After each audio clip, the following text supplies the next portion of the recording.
hear the words reproductive dignity, what do those words mean to you? Ooh, reproductive dignity. Um, I would say that um, autonomy and autonomy, decency, and respect are the three words that come to mind.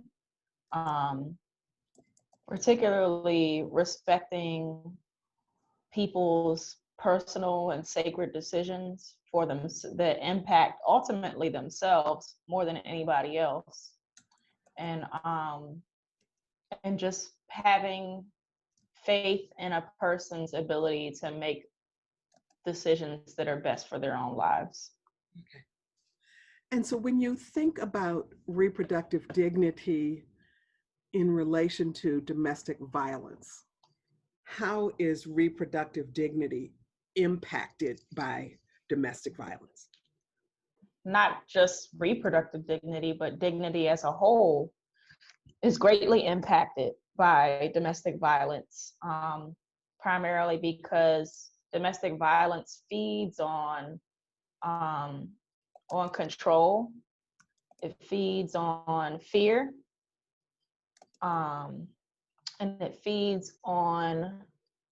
um, it feeds on power dynamics. Like there's nothing dignified about domestic violence. Thank you. So, Chauna, if you'll share an example of a domestic violence situation that has impacted you personally. Sure.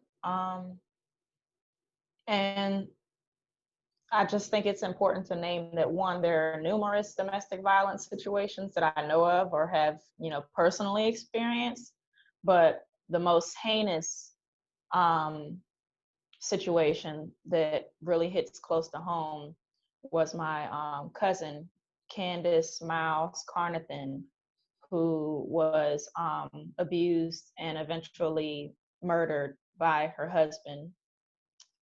Um, and left behind, three children in the wake of that. And he ultimately, turned his weapon on himself and ended his own life as well. I think that, she was being abused for probably a period of possibly several years.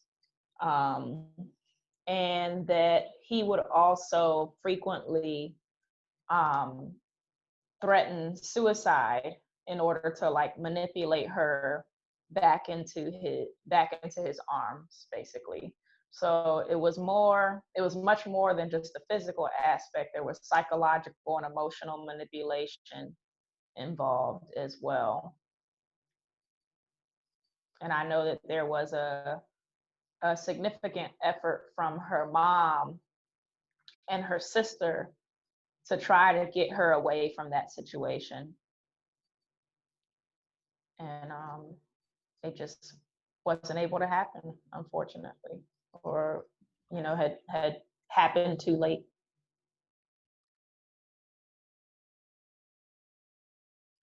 So many years ago, I had a woman come to me for counseling, and she had Mm-hmm. been married. She'd been in her marriage with her husband for 50 years. Mm-hmm. And she had gone to a pastor. She had been part of a church for years and years. And she had gone to her pastor and had talked with her pastor about what was happening in her home, the emotional and physical violence that she was experiencing. And her pastor urged her to stay in the relationship and stay in the home with the hope that her faithfulness to her husband, despite the circumstances, would help lead her husband in a relationship with God. If there were one thing you could tell spiritual leaders about domestic violence and about the impact it often has on reproductive dignity, and as you said earlier, overall dignity. Mm-hmm. What's the message you would give to spiritual leader about how they understand issues of domestic violence and reproductive violence?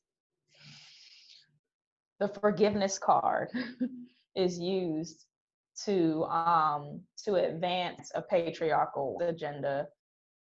Um, you know, when my cousin was murdered, um, the first thing that people said was that, well, he struggled with mental illness.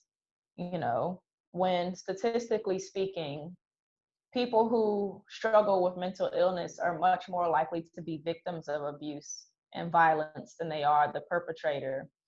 And and when her life was spoken of in the funeral, they talked about her marriage being a mountain peak in her life. And I just felt like I was in a twilight zone because, here she is, this woman who a community loved very much, who I had personally known to be literally one of the nicest, most compassionate people I had ever met. And her life was taken in a way that I wouldn't wish on my own worst enemy. And the fact that people were trying to misplace the dignity that she deserved while she was still alive onto her murderer was really what haunted me most. So I think I say all that to say that people of faith have to stop misplacing their forgiveness and their concept of who is worthy of dignity, and who is worthy of grace and all those other things. Because if being graceful means that you are literally putting yourself in harm's way for something that has no greater purpose whatsoever, then that's not the type of grace that I subscribe to. It's just not. And so often we put the burden on women, and particularly Black women, women of color, on us to fix grown adults who are supposed to know how to, like, it's not my job to teach my partner how to love. That's why they're a partner. They're not my child. and